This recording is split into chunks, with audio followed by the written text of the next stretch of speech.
প্রবাসীদের কষ্ট আপনি প্রবাসে না গেলে টের পাবেন না। এই দেশের একজন মানুষও প্রবাসীদের কষ্টকে মূল্যায়ন করে না, ঠিক করে?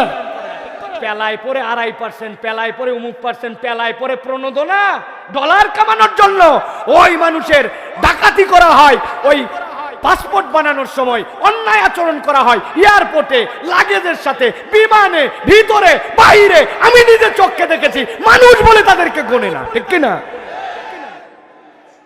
বেটা, তোমার ফর্ম পূরণ করা লাগবে, ওই ফর্ম অনেক শিক্ষিত পূরণ করতে পারে না। কেমনে ওই জায়গায় বিমানের নাম্বার লিখবে, ফ্লাইট নাম্বার কোথায় পাবে? আমরা নিজেরা অনেক সময় ঘাবড়ায় যাই। অ্যাটেন্ডেন্স এসে আমাদেরকে বুঝায় দেয়, আর সেই লোকটা হয়তো বা অল্প শিক্ষিত মানুষ, অথবা শিক্ষা দীক্ষা নাই, সে একটু পূরণ করবে। ভিতরের যারা বিমানের দায়িত্বে থাকে তারা বলে পারলে করেন, না পারলে না করেন। বাহিরে আসার পর পিক আপ মারে, টাকা দিয়ে পূরণ করা লাগবে, এদিকে দৌড়ায় ওদিকে দৌড়ায়, লাগেজ কাটে, অসম্মান করে। আনসাররা পর্যন্ত তাদেরকে মানুষ হিসেবে গোনে না। এখন ডলার লাগবে, এই জন্য তাদেরকে 2.5% প্রণোদনা, উমুক তুমুক। আমাদের মুখ দিয়ে আবার ফতুয়া নেওয়ার জন্য অস্থির। আপনারা একটু বলে দেন, হুন্ডিতে টাকা পাঠানো জায়েজ নাই, টাকা দেন তাহলে ফতুয়া দেওয়া হবে। বহুত ফ্রি খাইছেন।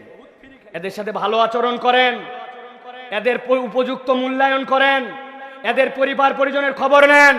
এয়ারপোর্টে শত শত গাড়ি রেডি করে রাখেন, আসার সাথে সাথে তার মালগুলাকে আপনারা কাঁধে করে তুলে গাড়ির মধ্যে ঢুকায়। কোথায় যাবি?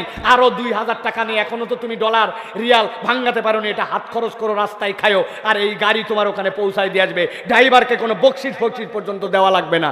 এইরকম আয়োজন করেন, টাকা হুন্ডিতে কেন, ধোয়ায় ধোয়ায় আপনাকে দিবে, ঠিক কিনা? আচার আচরণ কি তাদের সাথে? রাস্তার মধ্যে গুন্ডা নামের কতকগুলো এখন এই যে হিজড়া আছে, এরা পর্যন্ত প্রবাসী দেখলে ঠেকায়। গতকালকে আমি গাড়ির মধ্যে সানগ্লাস পরে টুপি খুলে একটু বসে আছি, একটু গরম গরম লাগতেছে, উপরে একটা কোটও পরে আছে, কোট খুলতে মনে নাই। হঠাৎ করে হিজড়া আছে এরকম করে থামাইছে। আমার ড্রাইভার বলে, এই কি সর সর। তা আমি বললাম, কি ব্যাপার? আমার গাড়ি থামাইকাই কয়, আপনারা দেখে একটু বিদেশি বিদেশি লাগছে। মনে করছে মাল সামান সব নিয়ে এয়ারপোর্ট থেকে আসে। চিন্তা করছেন প্রবাসীর সাথে সবাই এরকম অন্যায় আচরণ করে? এটা তো করে পরিবারের লোকেরাও করে। টাকা পয়সার হিসাব নাই, 20 বছর 30 বছর খেটে আছে, জীবন পানি করে দিয়েছে, আসার পরে দেখে যেই লাও সেই কদু। বউয়ের কাছে টাকা পাইছিল, খরচ শেষ, বাপের কাছে দিছিল, বাপ 4-5 ছেলের মধ্যে ইনসাফ করে বন্টন করে দিয়েছে।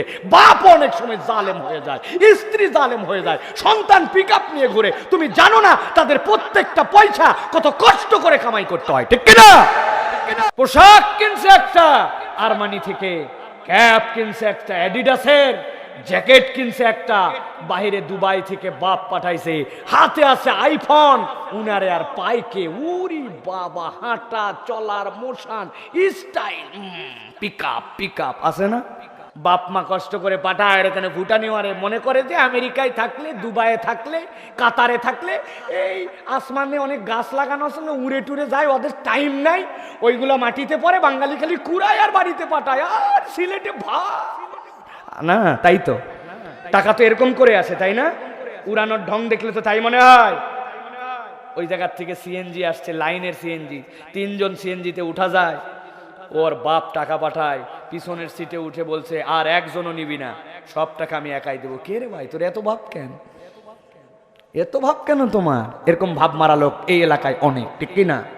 আপনি একটু বিবেচনা করেন, আপনার বাপ মা কি কষ্ট করে বিদেশ থেকে টাকা পাঠায়, আপনার এলাকা থেকে মূল্যায়ন করেন, এই মানুষগুলোকে দাম দেন, এই মানুষগুলোকে অবজ্ঞা করেন না। এইরকম আয়োজন করেন, টাকা হুন্ডিতে কেন, ধোয়ায় ধোয়ায় আপনাকে দিবে, ঠিক কিনা?